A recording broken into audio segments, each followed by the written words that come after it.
This year, we've invested close to $30 million only in tech R&D. We're building a tech stack like no other in the insurtech space, and I would say like no other in Latin America.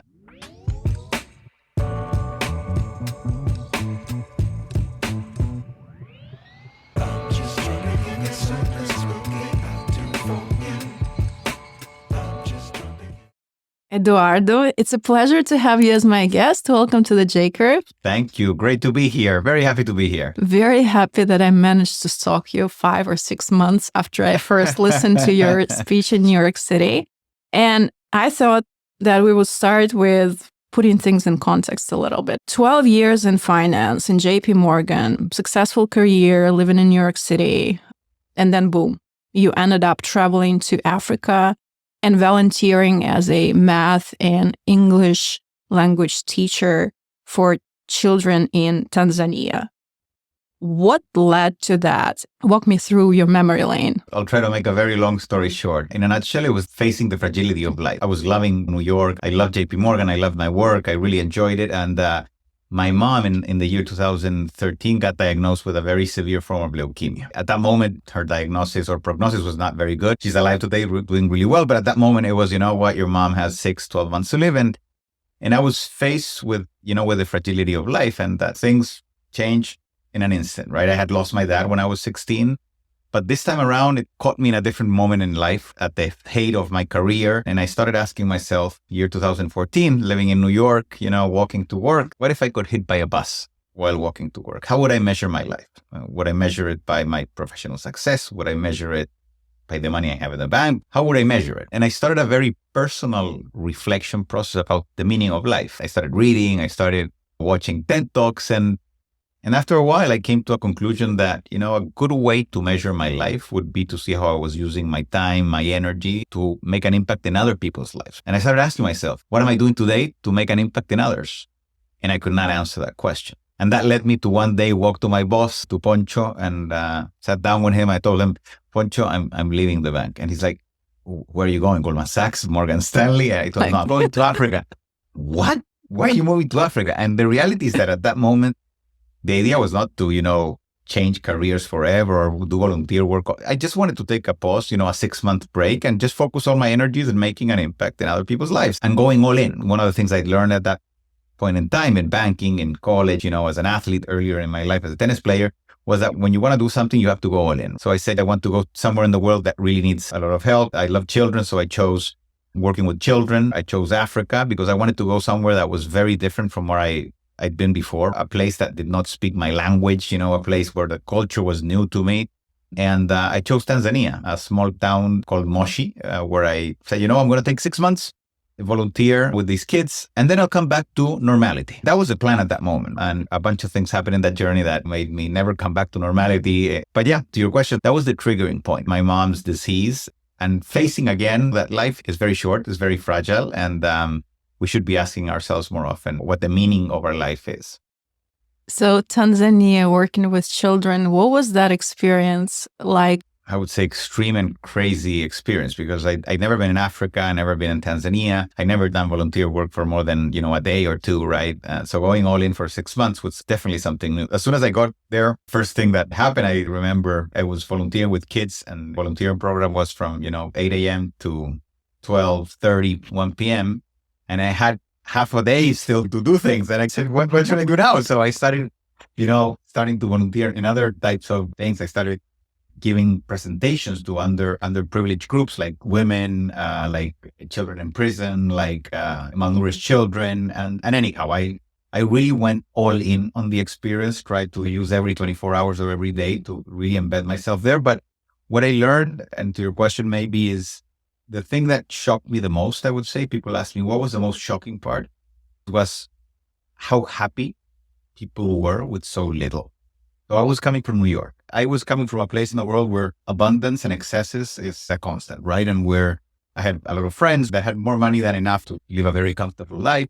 Then I was in another part of the world where people had the bare minimum, and a lot of people that were having the bare minimum were intrinsically happy. And that contrast really shocked. And I really wanted to get into the details of what made that people, because it wasn't one, it wasn't 10, it was a lot of people very, very happy, from the Uber driver that took me to volunteer work every day to the volunteer ladies which I work with. And later on, we founded an NGO together. They were people that are intrinsically happy. Why do you think it is the case? Did you manage to understand the source of that happiness? Yeah, I think it's a lot of factors. I think happiness has way more to do with how we appreciate what we have than what we have per se.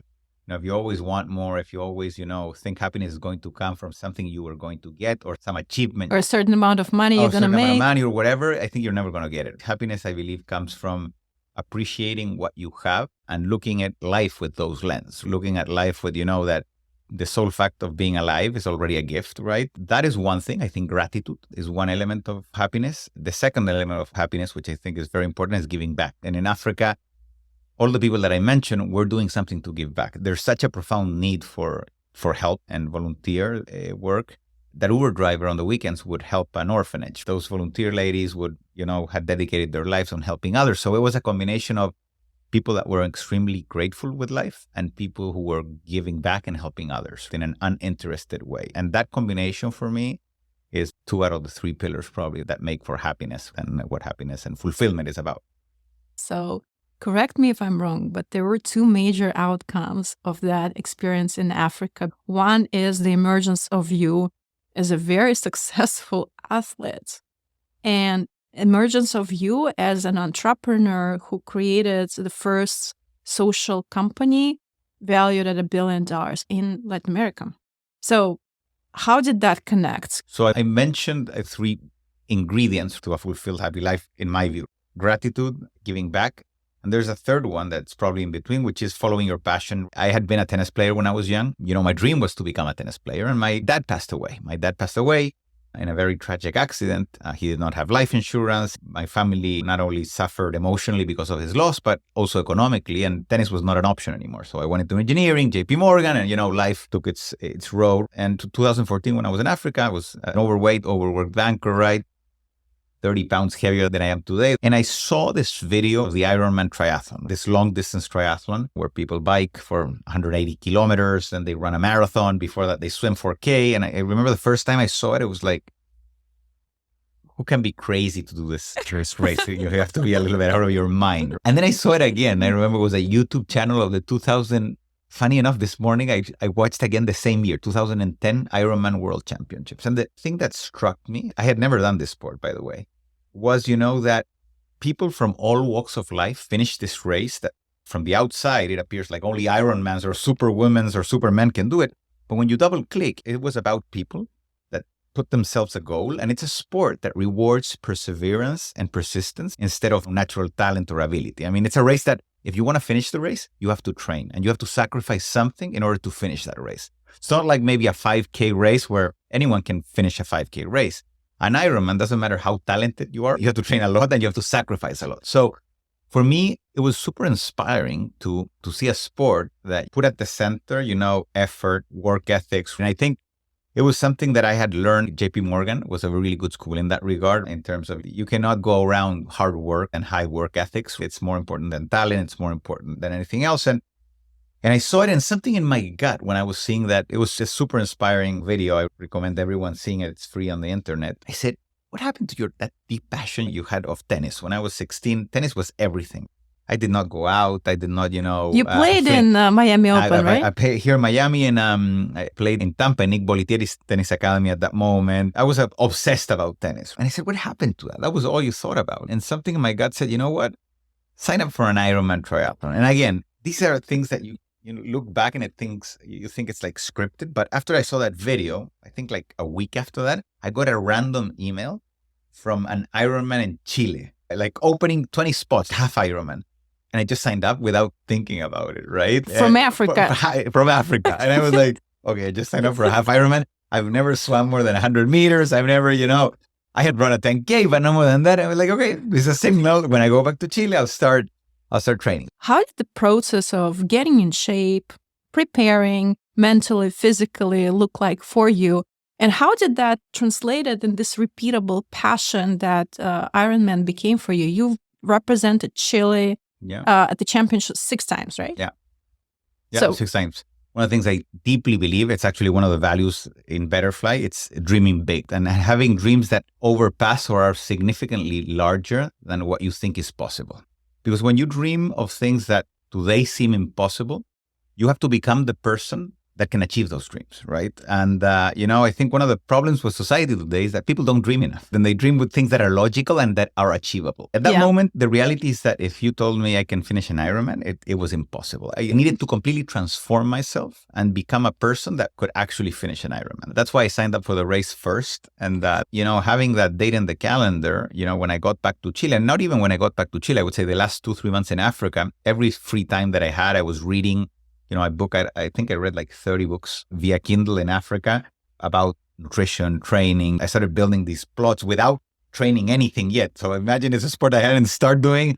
I read the biographies of Mark Allen, of Dave Scott. I started looking at the best athletes, seeing what they did in common. So I really got all in before even touching a swimming pool for the very first time. Then I had read probably 20-25 books before even biking the first times with cleats, right? So that's when I say obsession and becoming someone you're not at that moment and transforming yourself to able to achieve something. And it's a lot about mindset, right? So I go back to Chile, started training.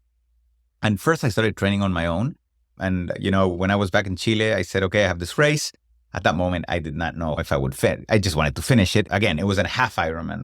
So I finished that first race with 4 months of training, which is not that much for a half Ironman. I crossed the finish line, super excited.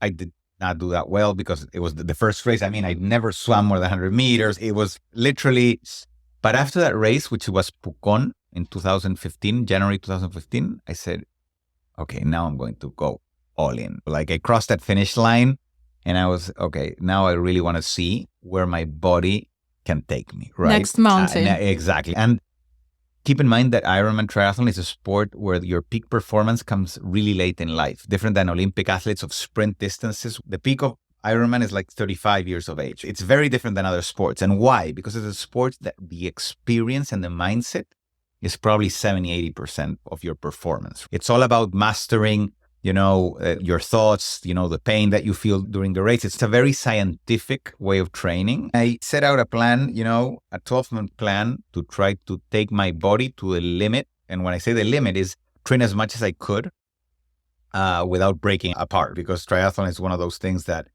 it's 3 sports, it's weight training, it's nutrition. It's basically 4 or 5 disciplines that you have to combine, plus your life. And after 12 months, I qualified to represent Chile at the Ironman World Championships. That was already a dream come true. Like representing your country at a sport I'd never done before. After 12 months? After 12 months, that was already like, I cannot believe this is happening. And the funny story of this is that the World Championships, the 70.3 World Championships was in Australia that year, 2016. And I had met my wife 2 years earlier. That's another story via picture on Instagram in Africa. And I was going to propose in that trip to her. So I was going to the World Champs, but the reality is that I was more nervous about her saying yes or no than, me finishing the cross. So I went to the race and I knew I was going to propose. I was just thinking about the ring. She's going to discover the ring I haven't, anyhow. So I go to the race and I was already grateful. I remember sitting down and just looking at the sunrise in Australia, in Mooloolaba, which was the city where the race took place. I felt like all my tennis dreams were, I'd never represented Chile as a tennis player. And I was right here, I was representing Chile as a triathlete 20 years later. I was just grateful because of that. I didn't mind if I finished last, first. Just being there was enough for me. I started the race with no expectation. Swimming is my weakest of the 3 disciplines. Running is my strongest. I got out of the swim, out of the bike. And when I started running, I said, you know what? Let's go all in. And I didn't know if I was in 100th or 200th position. I had no idea, but I knew I was passing people. And then when I crossed the finish line, this guy is the announcer, says something like, I had a golden suit with golden letters. And it says, the golden boy from Chile, number 2 in the world. And I hear this, but I was dizzy, right? Because you're finishing. And I was like, okay, you made this up. And my wife, my future wife, Paloma was there. And she's like, oh, babe, you finished the World Championship. Congratulations. And I'm like, can you check the position I arrived in your phone? And she's like, oh, I don't have internet. Let's check that out later. No, the thing is I heard something. And what did you hear? No, it doesn't matter. Just I was like, there's no. And she goes to the internet, she grabs internet, and she looks at the phone and she said, "You finished number 2 in the world." And we both started crying. And I was a world champion runner-up in my first world championship in my age group. And the incredible thing of all is that the winner, the world champion in my age group, beat me by 6 seconds only. 6 seconds. And if you see the videos, me going down the finish line, I'm like waving to everyone because I was not sprinting. I had no expectations of finishing 100 or 200 in that race. And I finished number 2 by 6 seconds. And I could not believe that. Like, I was over the moon. So I proposed to my wife. She said, yes. Okay. We went back to Chile. And that was sorted out. That was sorted out. That was sorted out. And then a couple of months after that, I said, okay, now I'll try to do a long distance triathlon. I did really well in that one. I'm going to take this even more serious. We're going to get married. And after we get married, we're going to take 2 years off. And instead of going to Stanford, to Harvard or whatever, we're going to go to Boulder, Colorado, okay, which is the mecca of triathletes and, cyclists in the world. And I'm going to see where this 38-year-old guy can take his body. And that's going to be my MBA. And my wife, I don't know, I love her. I don't know why she said yes. So we got married and we moved to Boulder, Colorado. And the plan at that moment was basically, let's see what I can do. But yeah, that was how I got restarted in athletics. And that process is definitely where Betterfly was born, in those mountains in Boulder. So before we get there, I have a question, like interpersonal question. Where do you think is this need to test your limits or maybe expand your limits with what you do coming from? Has it always been your signature trait since you were little, or you somehow acquired and nourished that trait? So I think there's 2 things there. First, I think when I do things, I'm very obsessed about the things I do. I don't like to do things just in an average way. If I do something, I'm going to do it in a very obsessive way. So singular focus. All in. But the real all in. And I think obsession plays a part. But the part about my limits, I think, and what inspired me to become the athlete I became after those years, is that my true motivator, more than, winning a world championship, was to share my story one day and say, look, I'm an average guy. And the reality is I am. Before I started training, I did VO2 max and all of these, metrics that assess your athletic capacity. I'm a pretty average guy. The first half marathon I did, 2 hours. That's the average half marathon time of anyone out there. But I wanted to prove and share, look, if you go really all in, doesn't matter what stage of life you're in, if you start doing things you're passionate about and pursuing a dream, nothing's impossible. And being able to share that story, I'm not 20 years of age, right? I'm competing as a world-class athlete in a sport I just started doing 2-3 years ago, and becoming one of the best in the world, not because of talent, but because of work and perseverance and resilience. That would inspire other people to pursue their own dreams, because not everyone has to be doing triathlons. Everyone has a dream. Some people can dream about being a painter, others about being a content creator, others about being an investor, others about whatever it is.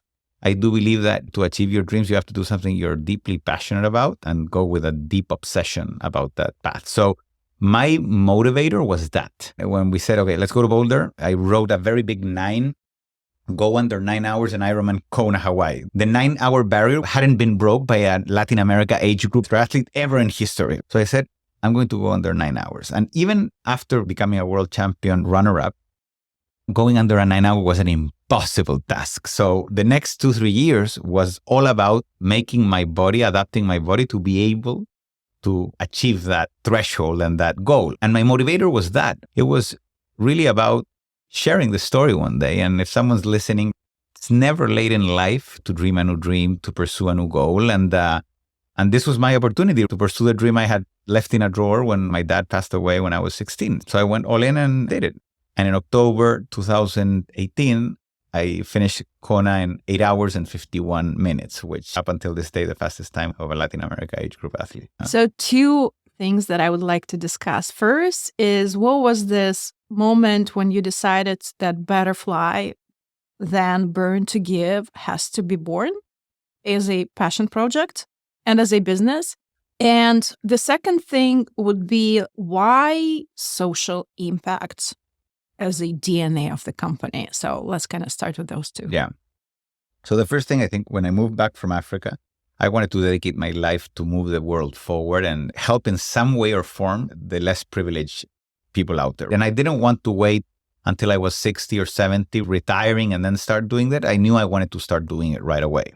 The question was how, right? I have to make a living. All my savings, I use them to go to Africa. So I was back in Chile. So I was like, okay, how do I combine this? But I really knew that's what I wanted, right? And look, I really believe that when you're pursuing your passion and when you start getting deep into who you are and what you want to do in life, which is another thing I always recommend, drafting your life. I mean, if you're 80 years of age and you look back, what do you want to have achieved? And thinking about the course of your life. And that's something I started doing. I had asked myself that question in New York. I had lived in Africa and I was already ingrained in my DNA. But again, it was, okay, how? And I started training and this funny thing happened. After the first season in Boulder, I would go back to Chile to train for the Chilean summer. And I was riding my bike and I was going out up Farellones, which is, the Andes Mountains near Santiago.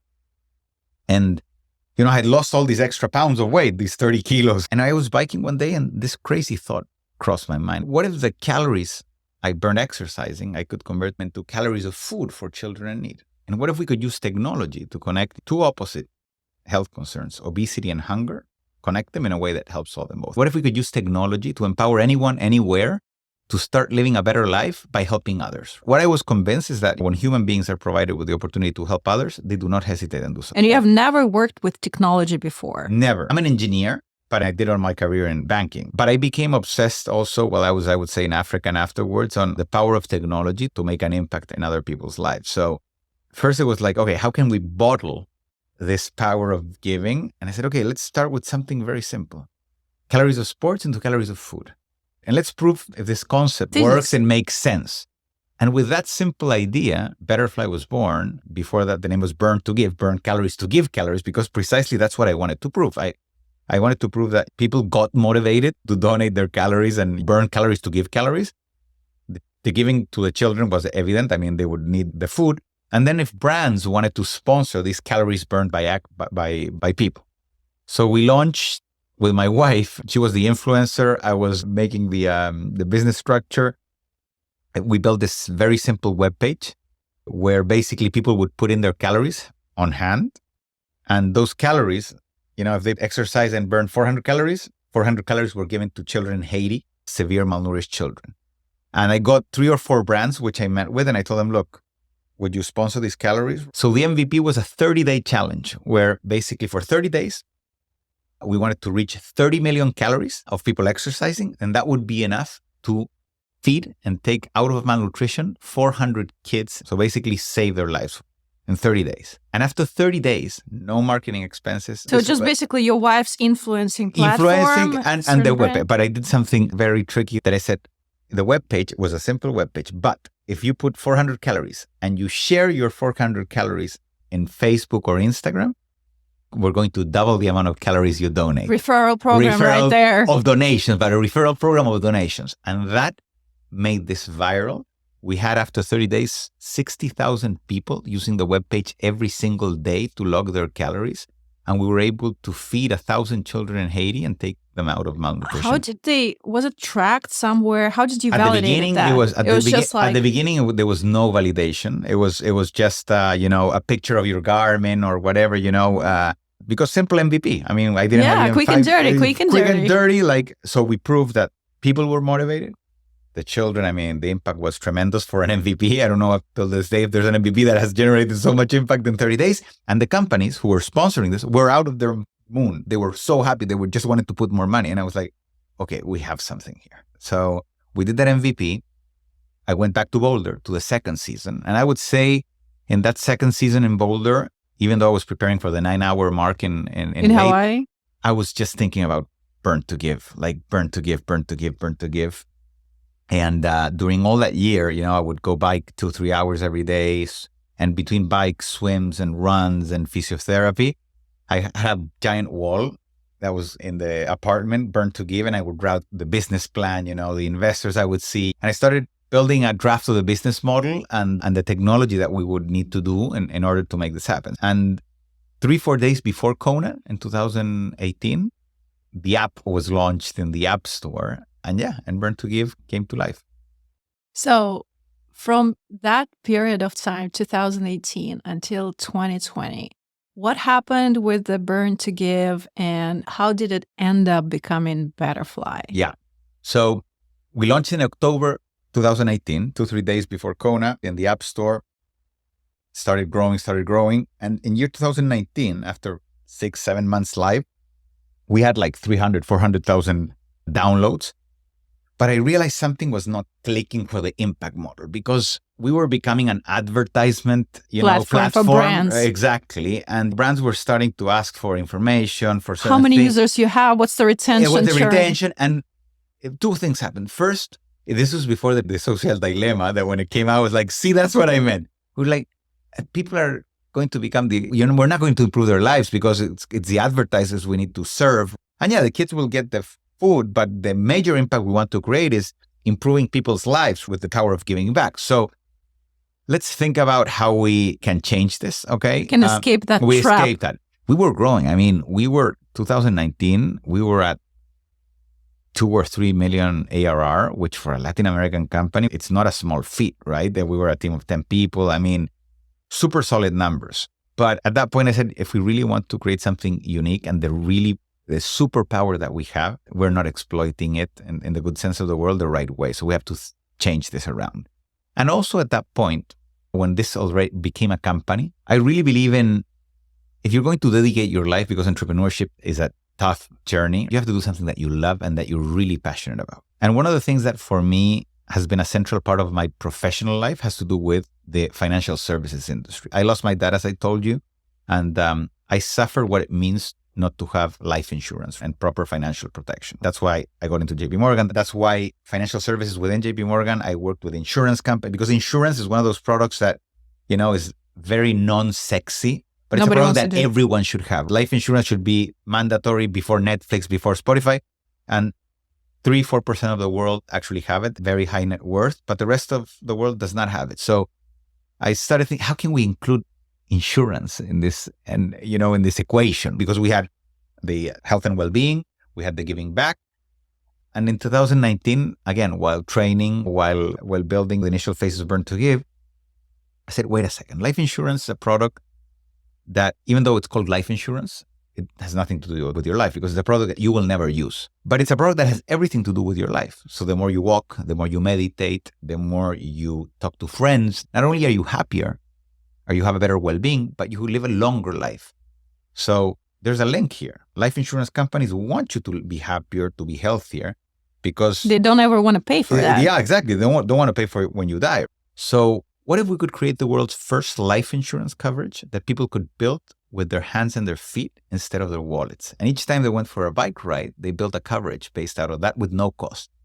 That's what we call the prevention, protection, and purpose all in one solution. I'm going to empower you to live a good life. You can walk, exercise, meditate, whatever you want to do that makes you better. And that's going to trigger a charitable donation. That's going to trigger financial protection for your loved ones. And that's how insurance came to play. I started building the model, the numbers, the TAM, everything going back to the business. Insurance is one of the biggest industries in the world, underserved, underpenetrated, no VC funding because it's very complex. Very complex. Very, very complex. And the few investment that there is, it's in P&C, property and casualty insurance, not in life and health. So we started building the model. And then we said, okay, we have a subscription, a bundle that includes the well-being, that includes insurance, and that includes giving back. But we have to change the model on how we distribute this. This has to be not B2C, it has to be B2B. Because, we're combining everything that a company wants for their people. Insurance mostly is distributed through companies.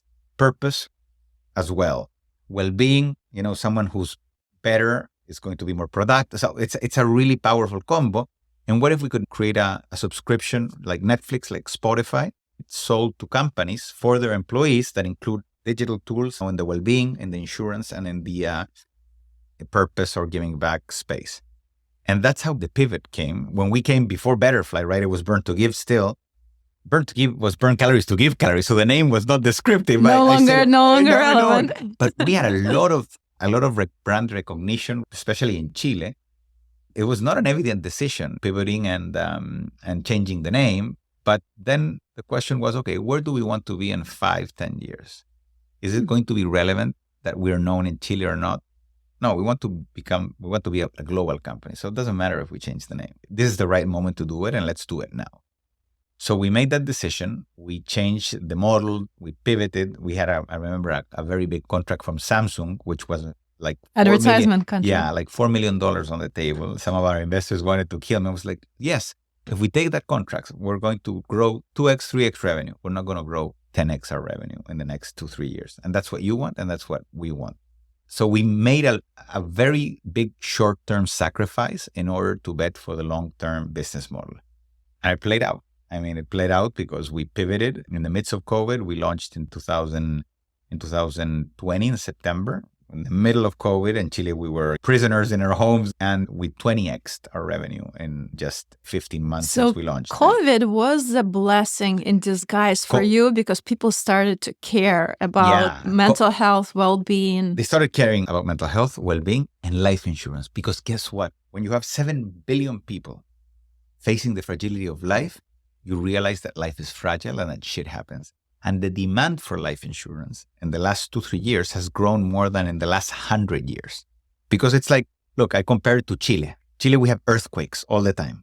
And each time there's an earthquake, the day after, everyone buys earthquake insurance, right? Before that, we think shit does not happen, right? Yeah. And that is what happened with life insurance. So we had a solution that was an all-in-one life insurance solution, well-being, mental health, for the price of $4 subscription per month. No questions asked, no pre-existing conditions, all in one, super simple. And the rest is history. So we launched in September. QED investors led our Series A round in December that year, 2 months after launching, $20 million Series A round. DST Global led our Series B round, $60 million. And then Glade Brook Capital led our $125 million Series C round a year and a half ago. So let's talk about this. B Corp and social impact.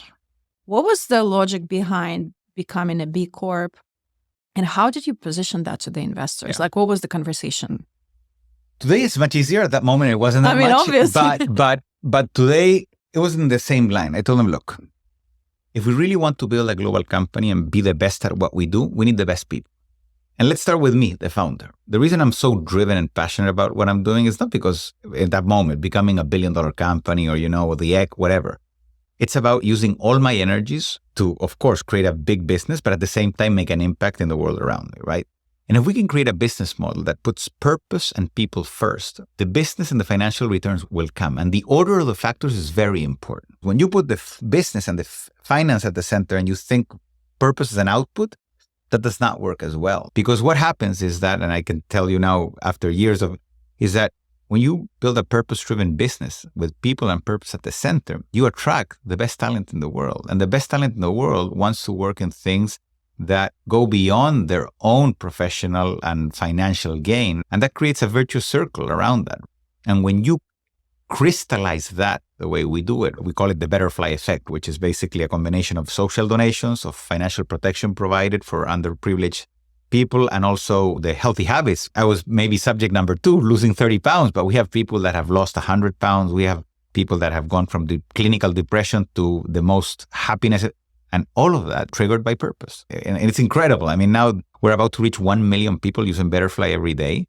It's just crazy. We've changed people's lives. And given that we have a B2B approach, we go to companies where construction workers are 20,000 of their employees, and you're giving headspace to construction workers. And why not? When we started, it was like, no, meditation and yoga is for, the AB1, ABC1.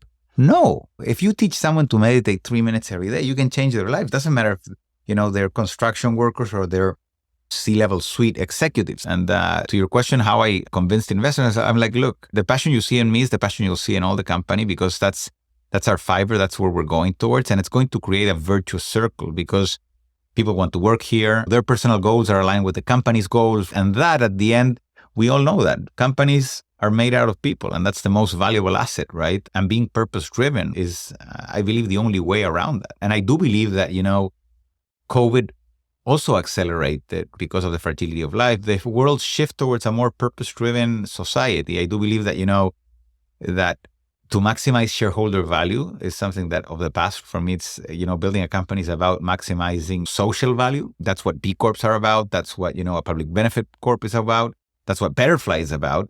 Because if you maximize social value, that will bring financial returns 10x, 100x. And I think more and more companies are being born that way.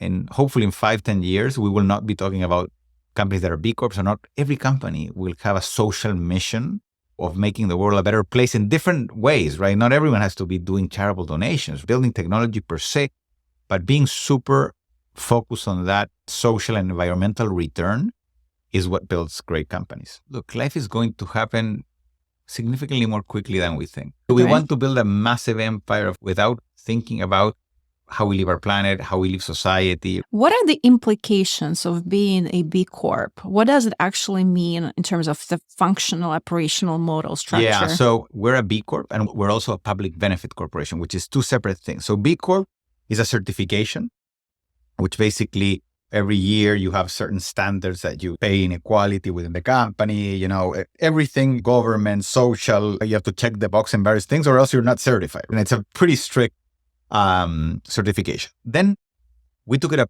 step further and we're actually the first Latin America US-based company is structured legally as a public benefit corporation. So we have a fiduciary duty to have a social and environmental return at the same level as our financial returns, which is pretty scary maybe for an investor, but in our case, it's proven to be the way to go. So we have those two things. One is a more certain governance and I would say social and environmental impact thresholds that you have to comply with. And the other one is being a public benefit corporation. Now, we took it a step further.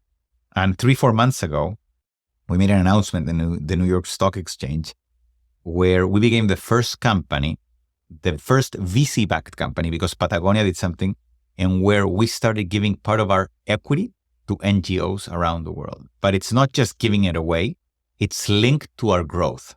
So every customer that gets Betterfly for their employees, a small percentage of Betterfly is giving to NGOs.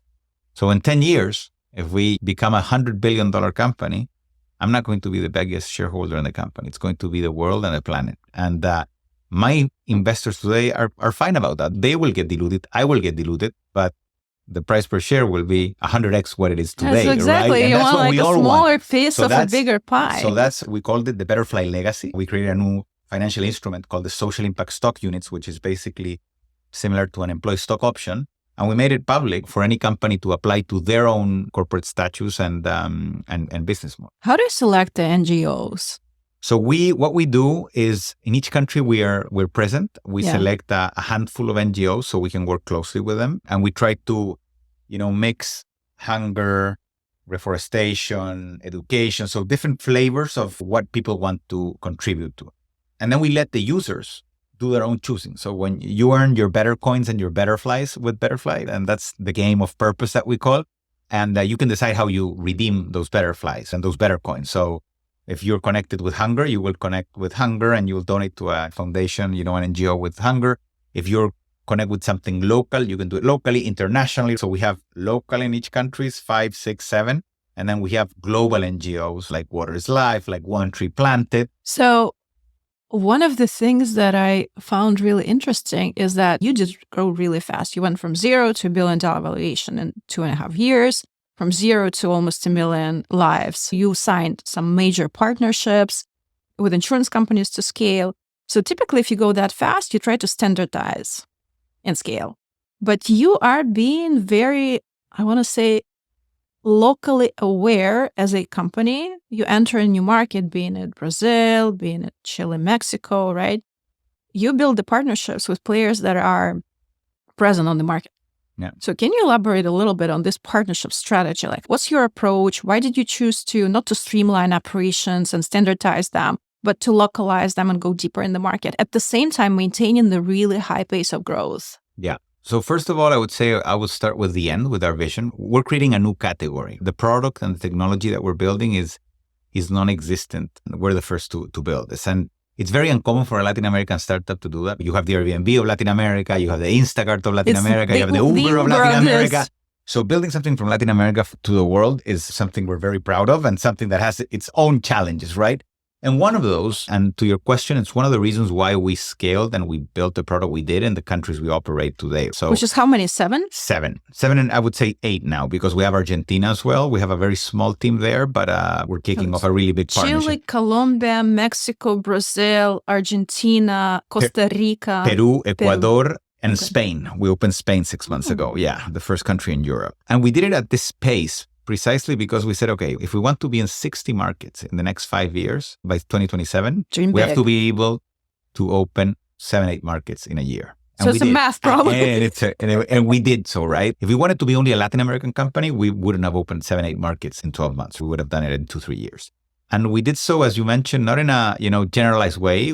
Each of the countries, especially the big ones, Brazil, Mexico, Chile, of course, Colombia, have their own local, we have partnerships to provide our technology. At the end of the day, what Betterfly does is we build this tech stack that bundles insurance and non-insurance products in one offering, which distributes with the simplicity of Netflix and Spotify. And we combine this software. We're a platform. And a platform that has an embedded insurance in it, which is a very valuable product, but that can connect and work with telemedicine providers, headspace provider, payment railways. MasterCard is one of our main partners globally. So we connect and we bundle this up and we give it to people with a very simple approach. And that, we learned early on that the benefits or the protection solution in Brazil is very different to the one in Mexico. And the one in Mexico is very different to the one in Spain. There's local cultural aspects and also regulatory aspects. In some countries, flexible benefits is mandatory. The meal vouchers, for example, in Brazil and Spain. Brazil is just employment benefit space. Exactly. It's that, right? In others, insurance is more relevant. I mean, insurance is relevant in all. That's why we started with insurance. That's why we call ourselves a protection first company. But in some countries like Brazil, meal vouchers is top of mind. In others, mental health is starting. So we have this global tech stack with local configuration. So we can customize it to each market with a very simple way. And one of the things we're doing this year, by December, we will have a tech stack, and that's where we've made all the investment this year, to be operative in any part of the world. That does not mean we're going to open the 60 markets in January, but you're laying out the premise. We're laying. This year, we've invested close to $30 million only in tech R&D. We're building a tech stack like no other in the insurtech space, and I would say like no other in Latin America. Where's your core R&D? Is it in Chile? In Chile. Most of it is in Chile, yeah. And we're looking at 2024 where the US is looking as a big favorite. But 2024, we will continue the international expansion. So 60 countries, 100, is it still 100 million 300, lives? 2030, 300 million lives. Okay, 300 million by lives. 2030. And you've scaled so fast. So I imagine there's like shitload of learnings from that experience. But if you were to just distill maybe 3 learnings that just jump at you after I ask this question. Yeah, I think one of the biggest learnings was we grew very fast. We did a lot of M&A transactions. I had a lot of experience in M&A, but on the advisory side, right? Not on the execution side. Right there. And we made a lot of, we had a lot of learnings about, from the culture point of view on M&A. And so I would say that's one of the biggest learnings. What is your approach towards culture? Yeah, for us, it's always culture first. I mean, it's the most important part, but you cannot. So for example, there's countries where we did an M&A transaction and target was 2-3 times bigger than our own local team. So, it's a matter of size where that's very complicated. So I would say from an M&A perspective, I would say we spread too thin. We did too many. How many companies you acquired? We acquired 6 companies. 6 companies? 6 companies, yes, yeah. In 2.5 years? Yeah. Not a small number of companies. For a startup, no. I would say the other lesson so the lesson is acquire fewer companies, spend more time on integration? I would say go deeper into integration. One at a time, into integrations. The other one would be the local culture thing that I mentioned earlier. At the beginning, we were not like that. We said, let's go with the same solution in Chile 60 everywhere. Companies, 60 markets. It's very different, right? I mean, each country, depending, again, but even Netflix, Brazil is different, what they offer and the way they offer it than the rest of the world. So I would say keeping that in mind. And I would say the third lesson is, I'm just super grateful of the journey. I mean, it's been so intense, but every time I see my team or we go through periods where people are tired and things are not, just building a company is just such an incredible opportunity, and being able to do something that can potentially impact hundreds of millions of lives. I cannot think of something better than that. That is maybe something that has kept me always driven and motivated and inspired to build this company, and is just being grateful about what I'm doing. We haven't losing sight of where we started and, knowing that, yes, we became $1 billion company, but like everything in life, it's a matter of preparation, but also luck and being humble about who we are. I mean, we were 20 people 3 years ago. Now you're what, like 600 people? We're like 400. 400 yeah, a little bit today. under 400. But it's recognizing that life is about that. It's about working very hard. It's about dreaming very big. It's about acting with purpose. It's about having a bias for action. It's about connecting with people. But you need an ingredient of luck in it and understanding that when things go really well, it has a big component of the universe, God or whatever you want to, that is external of you, and recognizing that. I think we've kept very humble as a team, as a company throughout our journey, and that hasn't changed. We know we're still in day one, so I think that passion and that drive has not stopped. And I would say it's more vibrant today than it ever has.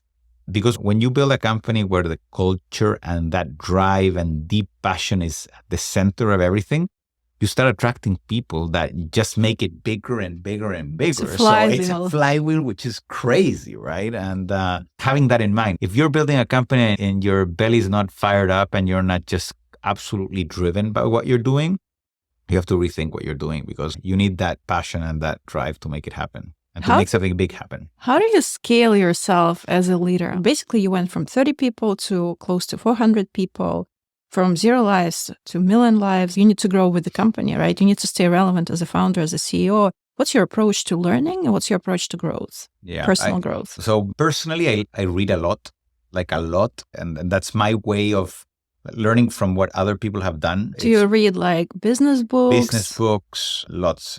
Fiction, nonfiction? No, nothing fiction. I mean, I think I haven't read a fiction book in my life. It's pretty crazy. It's just practical books of how to train, how to build a company, how to scale a company, how to scale yourself, The biographies. Let me open my manual here. The biographies of probably every successful businessman out there that has done it. So I read a lot, and I would say I've worked with coaches throughout my journey. I think you need someone out there that is pushing you further. And it's a combination of coaches, your board, your investors. I think founders that, go on their own, I don't think it's the right approach. I think you constantly need someone who's pushing you to your limits, raising, the flags. Hey, you have to see this. Are you seeing this? Are you not? I think one of the beauties of building a company and your board of directors, different than a board of directors, maybe of a publicly traded company that is more fiduciary, right? It's a coaching team. It's a team that wants you to succeed, but you have to take advantage of that and be very open to criticism. You don't have to take every opinion, but you have to hear every opinion and act accordingly. Our board meetings have changed significantly from when we were 30 people to how we are today. And I've learned that, at the beginning, I did everything, right? I sold, I built, and today there's a team doing that much better than I could do it. And I'm constantly pushing the vision, pushing the dream. I continue to be very involved in the product vision, I would say, is where I spend most of my time. So my job description is completely different than when it was 10, 20 years ago, but I'm still learning. And I'm very true to myself and to my team about that. We're all learning together. This is the first time I build, a multi-billion-dollar company. So I'm learning, right? When you position yourself like that and, to your team and you're vulnerable, and I'll finish with that I think is very important. I think that's where leadership and that's where human connection happens within the organization. I think vulnerability for me is a very relevant trait of a leader. I think women express it way better and more than men. Men, because of cultural, have to be thick-skinned. Yeah. I think you have to be vulnerable. Like I mentioned earlier, right? I started a company with 20 people. I had to become the CEO and the founder of a company of 300, 400, $1 billion. And now I have to become the CEO and a founder of a company, $100 billion company. And that's the next challenge. That's the next challenge, where I'm not there yet, but I'm going all in to make that happen. Last question before rapid fire, otherwise I can talk to you forever. You said that you spend a lot of time on the product vision.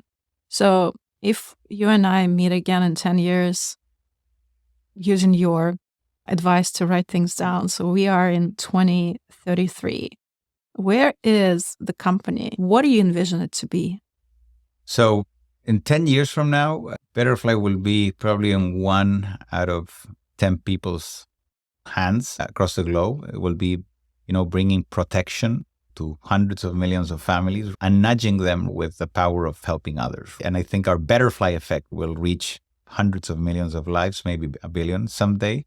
And we will live in a world where the protection gap is going to be significantly smaller thanks to Betterfly. And that will empower hundreds of millions of people to live better, happier lives. We will be touching people's lives in a very different way, using financial services and technology to make that happen. But yeah, I think it's going to happen sooner than 10 years. I mean, with your pace, But it's all possible. we're not going to leave any stone unturned until we make that happen. Amen to that. All right, let's move to the rapid fire. Let's go. 5 short questions, and I'll appreciate your immediate responses. Let's dive right in. The first question is, what's one book or piece of content every founder should read and why? The Obstacle is the Way. It's not to mention an obvious book. And another one I really like is The Hard Thing About Hard Things, which is a more typical one, but every founder should read both. Just to understand what they're signing up for, or? Not only to understand what they're signing up for, but because both books have the same message underlying, that the obstacle is the way. I mean, when you're having the toughest times, you're a couple of days, a couple of months ahead of having the best of times. And the obstacles are actually opportunities in disguise. And that's what the entrepreneurial journey is all about. When you're having the toughest days is when you're about to make the biggest progress. Exactly. You can have dinner party with any 4 people in the world, dead or alive. Who would be at your dinner table? In my dinner table, I'd say Marcus Aurelio from the Stoic. I would talk to him. Why would you invite Marcus Aurelius? I think the Stoic philosophy is a way of life that I deeply connect with. The wisdom that was captured in those couple of 100 years where all these people were alive is something that I still to this day don't understand why it's not more widespread. Okay, 3 other people. We have 4 guests. We have 4 guests. Okay, let me bring someone alive maybe. Michael Jordan would be another one. Another one would be Pete Sampras, was my childhood idol, so I would love to meet him. And Albert Einstein. That's going to be a hell of the conversation. That's going to be a good conversation. And not because of his intelligence, it's because he was very bright. He was not the most intelligent person ever alive, but he did a lot of things in a very uncommon way, which I think is why he is who he is and why we all know who he is. If you were to become in charge of any other company for a day in Latin America or the world, which company would you run? OpenAI. Why? I'm deeply passionate about artificial intelligence. And I have a very optimistic view about the future, different to others that, are very pessimistic about it. And I think AI is going to significantly accelerate the world's progress to a more equal society. And I think OpenAI is leading the way. Is AI accelerating the tech stack for Betterfly? Yeah, significant.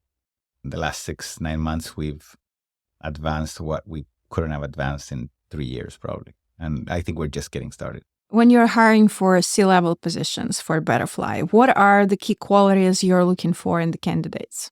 First of all, I ask them what their dream is. And that's very important for me. Yeah, that's the first question I ask. Qualities are, I would say, work ethic, very high work ethic. Again, you cannot ask for work ethic if that person is not connected with our mission, with our dream. The reason I ask what your dream is because I've learned that, if someone's dream can be connected to the company's dream, that's where magic happens. That's the secret, that they are having very driven, very high work ethic individuals. I would say teamwork is very important and resilience because it's a long journey. A lot of people fall in the way. And at the C-level at this point, I'm looking for people who are going to be at my side until we take this a significant step further. So yeah, resilience, teamwork, I mentioned, work ethic. And yeah, probably last but not least, a lot of passion. I love passionate people. I think passionate people are very relevant and having that passion, that attitude and that bias to action is what keeps companies momentum nonstop. And that is very important. Is there the most memorable answer to this question that you've heard? Like, what are you dreaming about when you were interviewing the candidate? It's a good question. Let me think. I'm between 2. So one person told me that their dream was to save money to be able to send her grandma on a world trip for 1 year. That was the dream of her life. We went into very deep details into that. That was the most unique. That was the one that I was like 15 minutes asking her about why and what. Yeah, but that's one of the... Okay, last one. If you were an alcoholic beverage, which beverage would you be and why? It's not about what you would drink. It's about what would represent your personality. It's actually the most philosophical question of the rapid fire section. Really? Wow. Because I don't drink. I drink very little. What drink and why?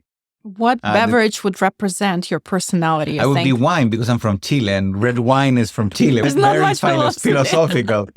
But yeah. But you also age well, you know. That's a good one. Yeah, see, I age well. Eduardo, thank you so much for your time. You are an inspiration. The level of energy that I'm experiencing, I'm pumped until the rest of the week, I guess. Excellent. Thank you very much. Very happy to be here and talk soon.